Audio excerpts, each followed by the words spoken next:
A'udzu billahi minasyaitonir rajim. Bismillahirrahmanirrahim. Alladzina kafaru wa kadzdzabu biayatina ulaika ashabul jahim. Jadi kalau kemarin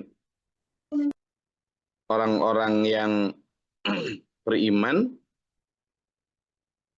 artinya ahli kitab yang kemudian memilih untuk beriman kepada Allah dan Rasul-Nya, ahli kitab yang kemudian memilih untuk percaya terhadap kebenaran yang dibawa Nabi Muhammad SAW, maka mereka akan Allah berikan fa'asabahum, kata Allah di ayat yang kemarin ya. Fa'asabahumullahu bima qalu jannatin tajri min tahtihal anhar khalidina fiha. Allah akan memberikan kepada mereka pahala berupa jannah.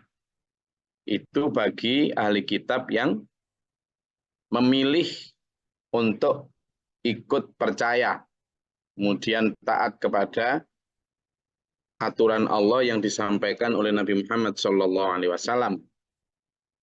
Nah, sementara walladzina kafaru wa kadzdzabu bi ayatina, orang-orang yang tetap ingkar, orang-orang yang tetap mendustakan ayat-ayat kami, mereka itulah ashabul jahim. Mereka penghuni neraka jahim. Sebenarnya kayak apa ya? Pilihan untuk ke kiri maupun ke kanan itu Allah sudah berikan secara demokratis kepada manusia. Kamu mau ke kiri mengikuti nafsumu, silakan. Mengikuti agama nenek moyangmu, silakan. Tapi ketahuilah konsekuensinya, nanti ada neraka yang menunggu kalian. Jangan nanti begitu masuk neraka terus mengatakan Tuhan itu maha kejam. Tuhan itu tidak punya jiwa kasih. Gimana Tuhan punya jiwa kasih kok gitu? Enggak gitu. Aturan mainnya enggak gitu. Aturan mainnya kamu itu diberi sama Allah pilihan, ditunjuki gitu loh dalam permainan yang disebut dunia ini. Teman mau milih mana? Jalan ke kiri apa jalan ke kanan? Kalau ke kiri begini konsekuensinya. Kalau ke kanan, yang ayat 85 itu. Tapi kalau ke kiri, ya ayat 86 itu. Itu selalu jelas. Bahkan saking sayangnya Allah sama manusia, Allah kemudian di samping memberikan petunjuk ke kiri ke kanan, Allah juga memberikan bantuan. Berupa apa? Dikirimkannya seorang Rasul untuk membimbing menuju yang ke kanan. Berarti Allah sejak awal sudah menginginkan kita memilih yang kanan gitu. Itu. Tapi manusia tidak mau. Jadi Allah sebelum menciptakan manusia itu ya sudah menciptakan dua jalan itu. Untuk Allah kemudian aturan mainnya begini wahai manusia. Dulunya kalian tuh di surga, tak taruh di bumi. Nah, karena untuk mencapai surga kembali ya kamu harus ada perjuangan. Perjuanganmu adalah diuji dengan pilihan ke kiri atau ke kanan. Sama dengan pesannya Allah kepada Adam, kepada kakek moyang kita ketika Nabi Adam di surga sama Ibu Hawa, Adam and Eve, dan Eve, diciptakan seluruh kenikmatan di dunia, di surga.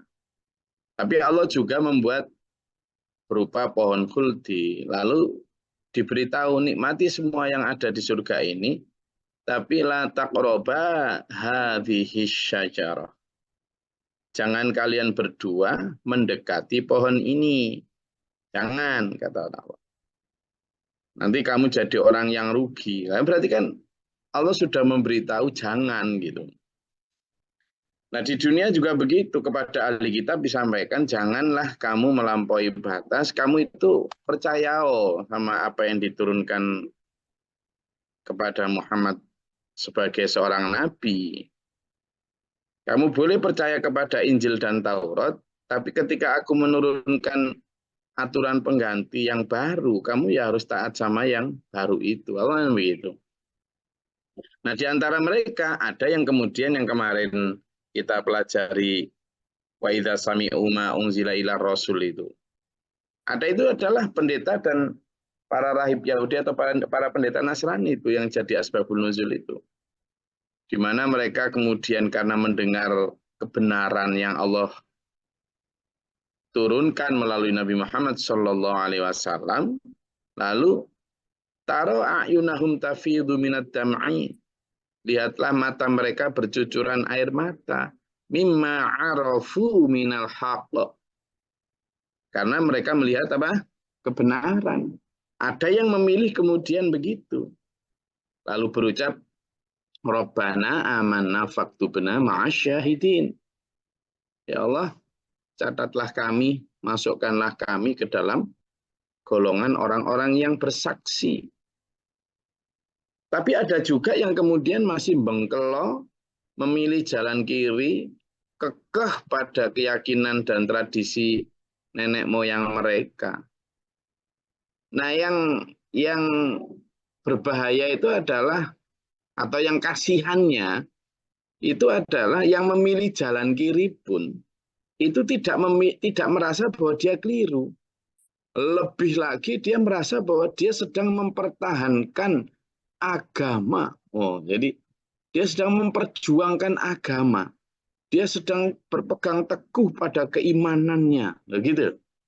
Makanya ketika dibilang sama Allah melalui Nabi Muhammad SAW, aminu, berimanlah kalian, kama amanan nas, seperti mereka yang sudah beriman. Apa jawab mereka? Anu minu kama amanas sufaha. Apakah kami akan beriman sebagaimana berimannya orang-orang yang kurang akal itu? Kurang jauh mainnya, nggak pernah mondok, yang nggak pernah punya sanad ilmu, yang goblok gitu istilahnya. Begitu.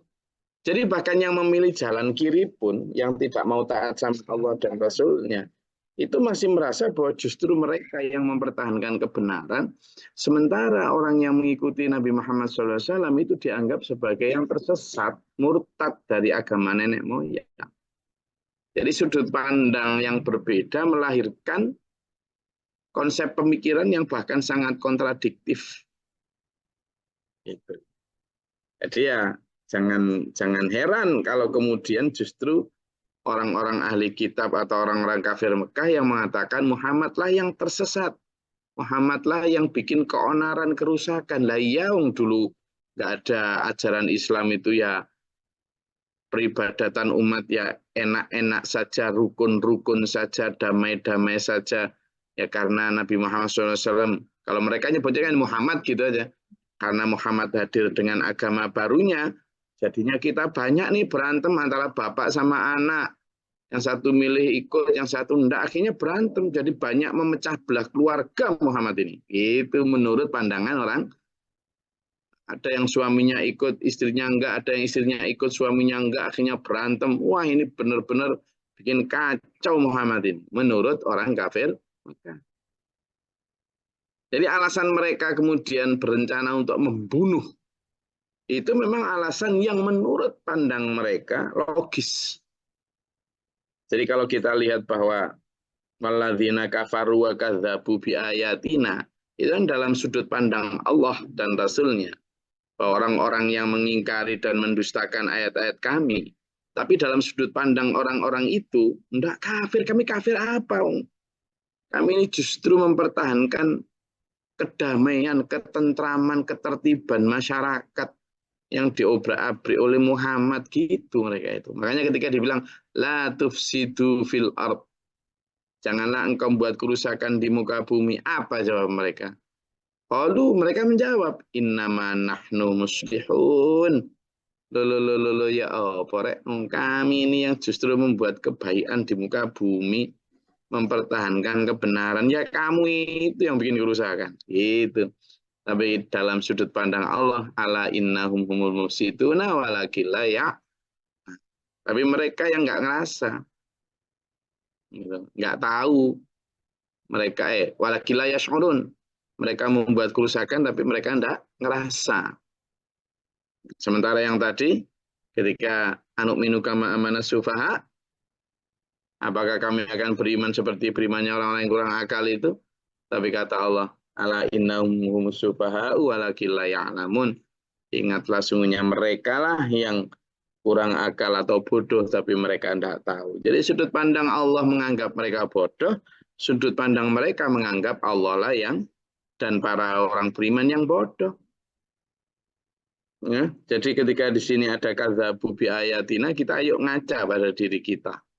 Pada kondisi kekinian yang kadang diajak kepada kebenaran yang Allah turunkan di masa Rasulullah Muhammad SAW, mereka yang sudah kadung dicampur dengan segala macam bentuk kegiatan yang tidak ada dalam ajaran Islam, ketika diajak kembali kepada apa yang Rasulullah SAW teladankan, mereka bilang, loh lah, enggak, kamu ini bikin kacau saja kamu ini. Masyarakat di sini sebelum kamu ya baik-baik saja, ini gara-gara kamu kacau ini, gitu. Ya, makanya ayo kita minta kepada Allah perlindungan, dijaga dalam, diamankan di dalam mengamal sebarkan ajarannya. Ulaika ashabul jahim tadi ya. Kemudian ayat selanjutnya ayat 87. Jadi kalau orang-orang kafir tadi ulaika ashabul jahim. Kita minta dijaga dari semua itu agar kita dilancarkan. Kenapa? Karena ayat 87 ya ayyuhalladzina amanu la tuharrimu thayyibati ma ahallallahu lakum wa la ta'tadu. Kamu orang-orang beriman, janganlah kamu mengharamkan apa yang dihalalkan Allah. Nah, ini yang kemarin pertanyaannya Pak Yayan itu. Masa Gus nggak boleh cinta dikit aja? Ini makanya saya kemarin, oh, boleh. Saya nggak boleh kalau saya mengharamkan apa yang dihalalkan Allah. Wong makanan itu halal, makan itu loh halal. Beli kendaraan halal. Kan gitu, boleh artinya boleh. Bikin rumah ya iyalah, masa manusia nggak bikin rumah. Beli baju ya iyalah, manusia harus beli baju lah. Gitu kan. Terus apa lagi? Rekreasi ya bolehlah menikmati keagungan ciptaan Allah. Ciptaan Allah kok ya bolehlah. Terus apa lagi yang ya semua apa yang dibolehkan dalam Islam itu kita harus tetap membolehkannya. Kata Allah, kamu jangan mengharamkan apa yang ma'ahallallahu. Allah telah halalkan, ya, minat thayyibati, dari yang baik-baik. Nah, ini yang harus kita garis bawahi. Pertama, yang halal, kedua yang thayyib baik. Lalu diakhiri juga setelah dibolehin itu wala ta'tadu. Janganlah engkau melampaui batas. Loh, itulah maksudnya itu terutama. Saya lihat semua di ini ya, di apa? Di layarnya tak tunjukin sesuatu ya. Apa sih yang boleh? Ya, apa sih yang boleh? Tak tunjukin sesuatu. Ya semua ya. Sebentar. Melek semua. Bangun. Tak tunjukin sesuatu. Ini bicara tentang semuanya, tentang biar kita jadi apakah ini? Nah, ini jawabannya ini. Bantahan akli, bantahan siroh, bantahan fakta. Tapi nanti lama itu bahas itu. Saya tunjukkan ini aja. Apa yang boleh? Boleh banyak. Nah ini. Boleh apa? Boleh berdoa minta harta. Boleh. Tapi tidak ada berdoa minta kaya. Jadi berdoa minta rezeki yang halalan. Nah, di situ disebut. Ada wala ta'tadu. Kalimatnya apa? Wala ta'tadu. Jadi boleh makan-makan yang halal. makan-makan yang diizinkan oleh Allah. Boleh ya. Tapi yang tidak boleh adalah yang tak tadu. Janganlah melampaui batas. Apa yang melampaui batas dulu? Ya misalnya yang kemudian jadi gini. Bentar.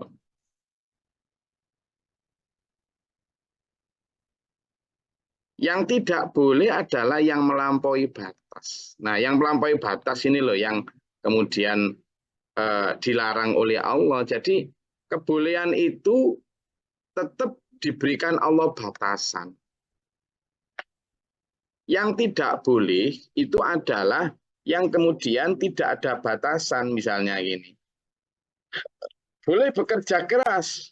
Bahkan orang beriman pun, ini yang kemarin ditanyakan Pak Yan kan, gimana Gus kalau kemudian orang saking ininya lalu tidak mau kerja keras, jadinya kemudian males, ini yang sebelah kanan ini. Boleh bekerja keras.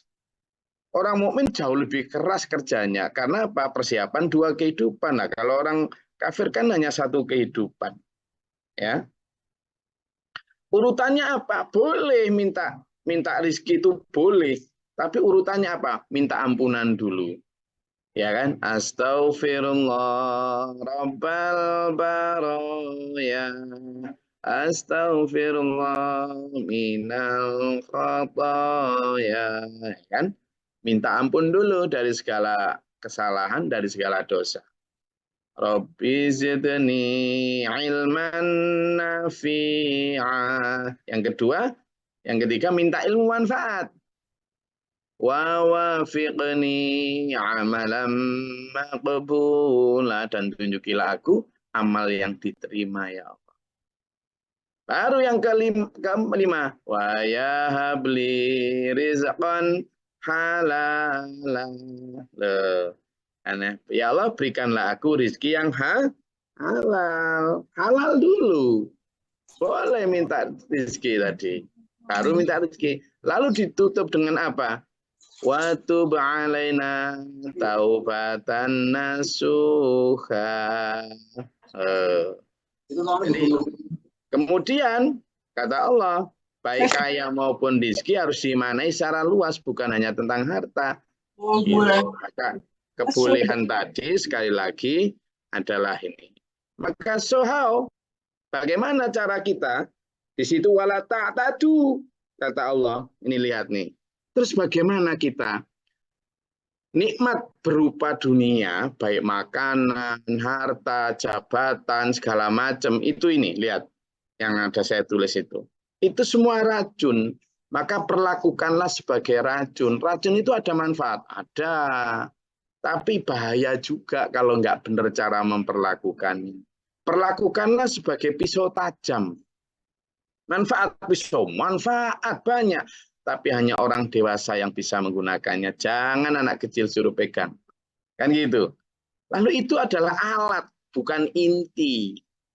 Itu juga sebuah dampak, bukan tujuan. Biarkan itu menjadi dampak. Tujuannya adalah bagaimana bisa mengabdi kepada Allah. Sehingga bukan tujuan kuantitas banyak itu. Tujuannya adalah bisa mengabdi kepada Allah. Sehingga kalau tidak dijadikan tujuan, begitu itu dikasih Allah banyak, tidak berat untuk memberikannya kepada Allah itu. Karena tujuannya adalah untuk Allah. Dan sekedar perlu atau kebutuhan, bukan cinta. Jadi butuh itu cinta yang sedikit tadi loh. Terus untuk kebersamaan, bukan untuk pribadi saja. Terus untuk dunia akhirat, bukan dunia saja. Gitu loh. Terus yang terakhir, pribadi sederhana, agama yang justru harus lebih tercukupi. Itu yang dimaksud dalam ayat yang kita kaji 87 ini, wala ta'tadu. Jangan engkau melampaui batas. Boleh tadi. Yang boleh-boleh di sini tadi. Apa yang boleh? Nah, ini. Tapi itu tadi. Kita manfaatkan ini supaya bisa. Innallaha la yuhibbul mu'tadin. Karena kalau kamu nanti melampaui batas, Allah tidak suka. Karena itu nanti jadi racun yang akan membunuh kamu sendiri. Itu nanti bisa tajam yang akan mencelakai diri kamu sendiri. Maka ayat 88 nih coba lihat ya. Wa kulu mimma razaqakumullahu halalan thayyibah. Makanlah apa yang Allah rizkikan kepadamu. Nikmatilah, baik itu rumah, baik itu kendaraan, baik itu makanan, pakaian. Nikmatilah apa yang Allah rizkikan kepadamu. Tapi batasi dengan dua hal. Halalan. Apa yang halal. Nah, kalau yang halal, kalau kita itu benar-benar tujuannya untuk Allah, kita akan mendahulukan yang halal. Mau ada iming-iming sekian triliun, tapi kalau ada nggak halalnya, kita nggak akan noleh. Itulah yang membatasi kalau kita tidak cinta. Tapi kalau sudah cinta, nggak halal-halal dikit kan nggak apa-apa. Itu karena cinta yang kemarin surat Al-Fajr ayat 20 itu yang tuhibbunal mala hubban jamma. Kata Allah, yang halal dulu. Utamakan yang halal. Jadi kan gini tadi, maka cari yang halal dulu. Ya, inilah. Berdoa minta rezeki yang halal dulu. Ini, yang ini. Nah, yang ini, yang saya urek-urek ini.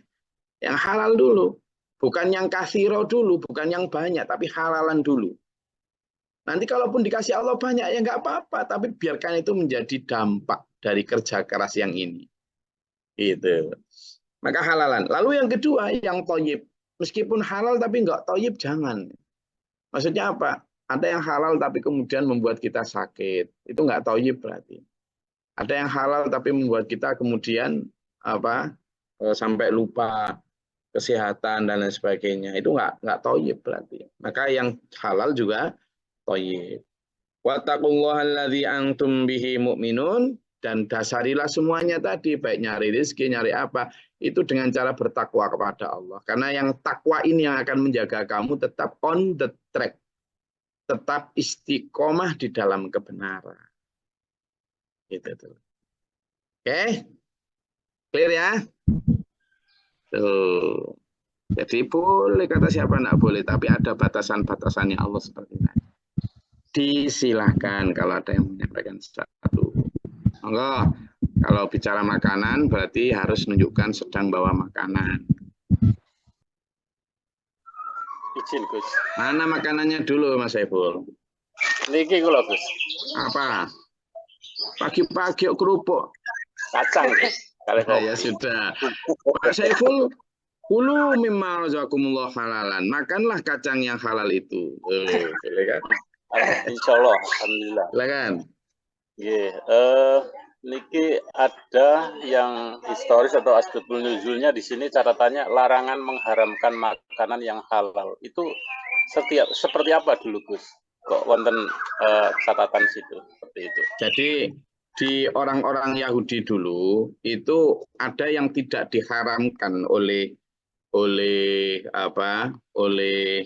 agama atau di dalam Taurat tidak diharamkan, tapi mereka yang mengharamkan itu. Jadi para rabi-rabi Yahudi itu mengharamkan apa yang dihalalkan Allah gitu. Itu ada beberapa catatan. Tapi mereka ini utaute orang Yahudi itu misalnya mengharamkan makan tengkleng atau apa, ada berapa jenis itu makanan yang mereka haramkan tapi tidak, misalnya gitu. Orang Yahudi mengharamkan lemak binatang. Padahal dalam Quran di dalam Tauratnya enggak ada. Gitu.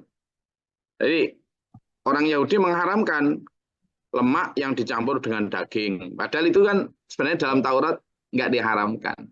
Tapi mereka mengharamkan. Itu dihalalkan padahal. Kemudian dalam jelas juga orang-orang Yahudi misalnya lemak sapi, jeroan atau daging yang menempel dengan tulang, itu bagi mereka dihalalkan. Semua hewan yang berkuku diharamkan gitu. Padahal tidak ada dalam kenapa mereka orang Yahudi beralasan bahwa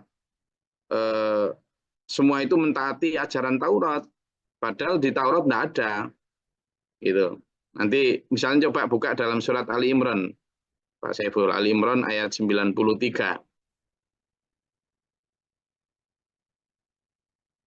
Surat Ali Imran ayat 93. A'udzubillahi minasyaitonirrajim. Bismillahirrahmanirrahim. Semua makanan itu halal bagi Bani Israel kecuali makanan yang diharamkan oleh Israel atau Yakub atas dirinya sebelum Taurat diturunkan. Katakanlah Muhammad, maka bawalah Taurat lalu bacalah jika kamu orang-orang yang benar. Shadaqallahul adzim. Nah, itu ditantang sama Rasulullah itu. Ayo wes, kalau kamu memang apa benar-benar ada larangan itu, coba buka. Nggak berani mereka. Karena apa? Karena memang nggak ada sebenarnya larangan itu. Jadi ayat yang makanan-makanan yang tadi saya sebutkan tadi, kata surat Al-Imran 93, itu semua makanan yang itu halal sebenarnya buat Bani Israel. Kullu ta'ami kana halal li Bani Israel. Cuma mereka yang mereka sendiri yang mengharamkan. Ada sih beberapa yang sudah diharamkan sebelum Nabi Musa turun. Ada, tapi tidak itu. Nah, itu. Jadi mereka ini mengada-adakan kebohongan ayat 94 itu. Gitu. Oke. Ada lagi? Gus. Silakan Mas Hayo. Mengenai ada dua Gus. Pertama tentang apa yang tidak ada dalam kitab, makanan yang diharamkan. Seperti fatwa MUI Gus misalnya, atau fatwa kelompok lain lah, seperti rokok haram. Itu bagaimana Gus? Yang kedua tentang kabar gembira menurut Allah. Kebanyakan kabar gembira menurut Allah itu tidak baik, tidak gembira buat kita, walaupun buat orang kafir maupun orang beriman. Seperti untuk kalau orang kafir itu berikan kabar gembira tentang azab yang akan datang gitu. Atau kalau orang mukmin disuruh bersedekah, suruh yang nggak enak. Ngapunten Gus. Ya, jadi yang pertama tentang hukum rokok ini. Yang mengharamkan MUI itu.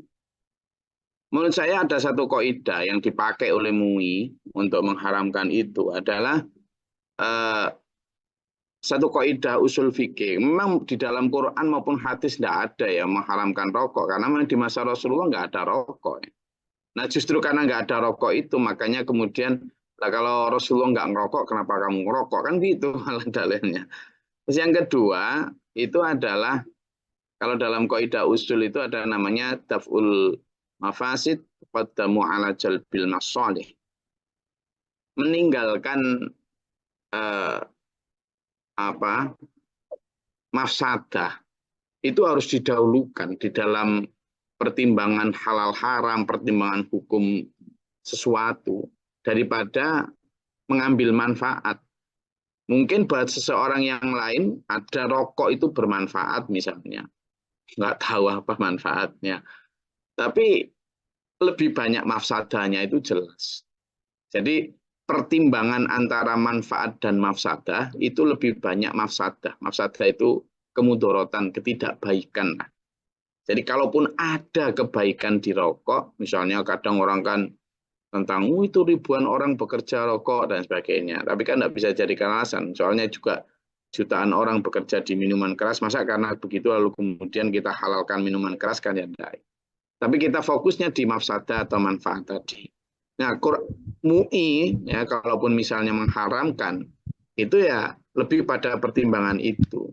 Sehingga berdasarkan penelitian apa segala macam ternyata itu terutama untuk kesehatan kantong. Yang sekarang kan harganya berapa coba? Satu hampir 40 sampai 50 ribu itu. Nah itu yang kadang agak kurang benar itu disuruh bayar SPP anaknya 100 ribu, 200 ribu keberatan. Padahal kalau beli rokok untuk dirinya sendiri, untuk dirinya itu yang sehari 50 ribu berarti 1 bulan berapa itu? 1,5 juta loh. Kan gitu. Mereka oke-oke aja. Kan egois berarti. Demikian pula egoisnya. Perokok pasif itu kan jauh lebih bahaya daripada perokok aktif. Orang yang menghirup asap dia nggak ikut nikmat, tapi menghirup asap yang keluar dari mulutnya para perokok, jadi kena sakit. Kan gitu, banyak mafsadanya lah, banyak mudorotnya. Nah, sehingga taf'ul mafasid tuqaddamu ala jalbil masalih. Latus itu juga janganlah kamu merusak dirimu sendiri, anfusakum, kata Nabi, kata Allah. Jangan merusak dirimu. Nah, itu kan jelas merusak badan kita juga. Yang pertama. Yang kedua, kalau saya sendiri dulu perokok loh ya. Saya perokok berat. Bahkan saya sudah sampai di cerutu saya itu. Nah, cerutu yang mahal itu loh. Mungkin nggak tahu kan.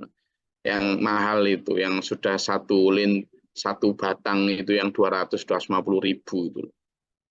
Tapi begitu apa saya dibisiki sama Abi itu, ojo ngerokok. Wes, dua kata itu saya langsung berhenti total ya. Berat iya, tapi insya Allah lah. Nah, terkait dengan yang kedua, pertanyaan Mas Wahyu tadi, kok kalimatnya kok wabashiril bi'adzabin alim, dan berikanlah kabar gembira kepada mereka tentang azab yang pedih. Kok dikasih kabar gembira? Lah ya kayak kemarin pertanyaannya. Mereka kan sudah dikasih tahu, manusia bukan mereka ya, kita semua sudah dikasih tahu. Kalau ke kiri itu hufatun nar bisyahawah. Neraka itu ditutupi dengan hal-hal yang menyenangkan, menggembirakan. Hiburan, makanan yang enak, apa segala macam, yang intinya melampaui batas lah. Tapi ujungnya nanti itu adalah bungkusnya neraka. Jadi kalau kamu pakai, kamu nikmati semua, itu nanti terjerumusnya ke neraka. Itu kan gembira mereka. Ya sudah, kalau mereka masih jeludur ke situ, berikan aja kabar gembira tentang itu. Tetapi buat orang beriman, ketika mereka memilih jalan ke kanan, itu kan khufatul jannah bil makar. Sesungguhnya jannah itu surga ditutupi dengan hal yang tidak menyenangkan hati, tidak menggembirakan. Tetapi coba berikan kabar gembira. Di balik itu nanti ada ujung yang sangat menggembirakan, gitu loh.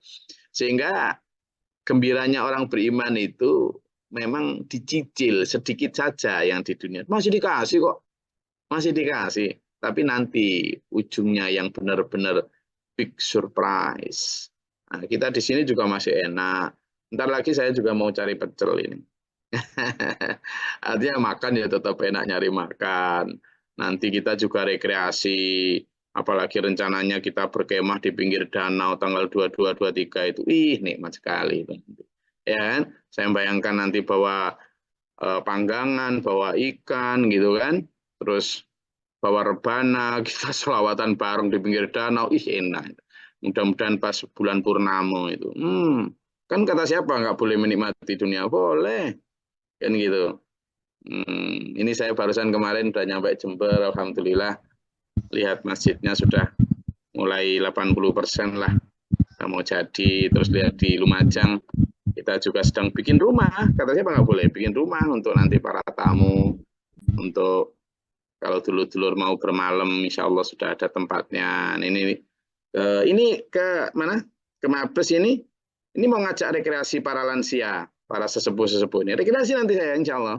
Atau ini para lansia mau nonton film atau lihat-lihat apa ini nanti.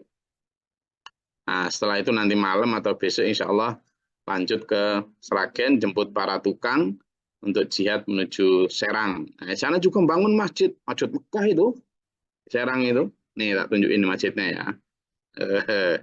Iya, jadi boleh, tapi itu tadi ada kegembiraan yang memang berbeda gitu. Jadi kadang ciri kegembiraan yang berbeda itu ini yang sedang kita bangun di Serang. Nah, besar ini loh, nanti itu loh kan 2 lantai besar. Ini 18 kali 18, ini baru setengahnya ini. Ini yang di Serang, kan? Boleh bangun-bangun di dunia itu, tapi ya itu tadi bangun untuk siapa? Nah, gitu. Sementara yang di Lampung itu nanti yang insya Allah ini gambar apa masjidnya lah, gitu ya. Istilahnya masjidnya itu nanti ini insya Allah. Nah, ini yang sedang kemarin kita bangun untuk ininya. Sementara masjidnya nanti ini mama. Jadi kabar gembira itu memang buat kita ini berbeda anunya Mas Wahyu apa konsepnya itu beda, sudut pandangnya itu beda. Jadi bagaimana mengarahkan itu memang beda, ya. Nah, di sana kita kemudian ketemu sama apa yang kita sebut dengan wabasyir itu. Apa basyir yang paling utama buat kita itu adalah ampunan dan ridha Allah. Oke? Ada lagi? Jin Gus. Kenapa Pak Masukan? Permisi saderengipun nyuwun pangapunten. Singkat karena waktunya udah mau habis. Apa? Hanya di waktu hari Kamis itu kan sinyalnya kurang mendukung, Gus. Nah, terus penjelasan maksudnya itu orang-orang mukmin terdahulu itu kan kedapatan bahwa satu sisi yaitu asad dan nasihat Tuhan pada orang mukmin. Satu sisi yaitu kedapatan akrabul mawaddah. Nah, di masa itu antara Nabi Musa dan Nabi Isa, kalau yang asad dan nasi adawatan itu kan orang Yahudi termasuk identik dengan Nabi Musa. Nah, kalau apa itu akrabul mawaddah dan identik dengan Nasoro termasuk umat Nabi Isa. Lah, umat-umat tersebut itu peninggalan termasuk umat keturunan Nabi siapa, Gus? Terima kasih. Assalamualaikum warahmatullahi wabarakatuh. Jadi sama, mereka ini adalah Bani Israel itu adalah keturunan Nabi Yakub ya. Nabi Yakub itu punya 12 anak. Ya, Nabi Yakub itu punya 12 anak. Anak itu dari 2 ibu ya. Ada Joseph dan Benyamin itu dari 1 ibu, lalu 10 yang lain itu dari ibu-ibu yang lain. Nah, para ibu inilah yang kemudian melahirkan 12 itu lalu menjadi 12 suku. Nah, ini yang kemudian numbras sampai sekarang itu. Itu numbras, itu tahu istilah numbras. Yang kemudian sekarang menjadi Bani Israel. Yang sekarang pun masih ada 12 suku, masih ada. Jadi itu yang kemudian menjadi baik Yahudi maupun Nasrani. Oke.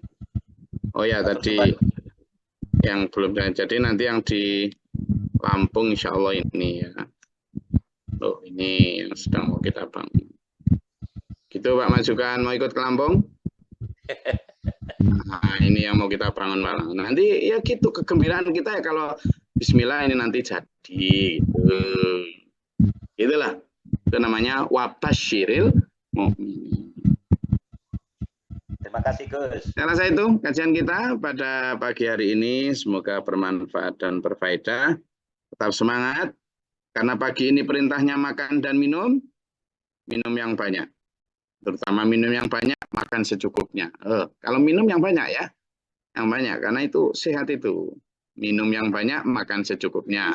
Tapi perintahnya Nabi apa? Makanlah dan berhentilah sebelum kenyang. Nggak boleh kita sampai kenyang itu nggak boleh. Nggak boleh. Kenyang itu nggak baik. Nggak baik untuk sisi rakus maupun nggak baik dari sisi apa? Kesehatan. Nggak baik. Jadi kalau stomach kita ini full, itu nanti cara memprosesnya itu kurang maksimal. Maka sebelum kenyang kata Nabi luar biasa. Ini Rasulullah SAW dalam ajaran Islam luar biasa ya. Yang perlu kita tiru. Semoga Allah merahmati kita. Kita dalam siratal mustaqim. Amin. Allahumma shalli wa sallim barik. Allahumma ighfir lil mu'minin wal mu'minat wal muslimin wal muslimat. Allahumma ahdina fi man hadayt wa afina fi man afayt wa lana fi man tawallayt wa barik lana fi ma a'tayt wa qina syarra ma qadayt. Astaghfiruka wa atubu ilaika. Allahumma da'fana al-bala wal waba wa qad hastina min al-jinni wa syaitan syirka. Rabbana natina wa lina sabina. Rabbana man afaqtubna ma syahidin rabbana la tuzigh qulubana ba'da idh hadaytana wa hab lana Rabbana waj'alna muslimina laka wa min dzurriyyatina ummatan muslimatan laka wa arina. Rabbana atina fid dunya hasanah wa fil akhirati hasanah wa qina adzabannar.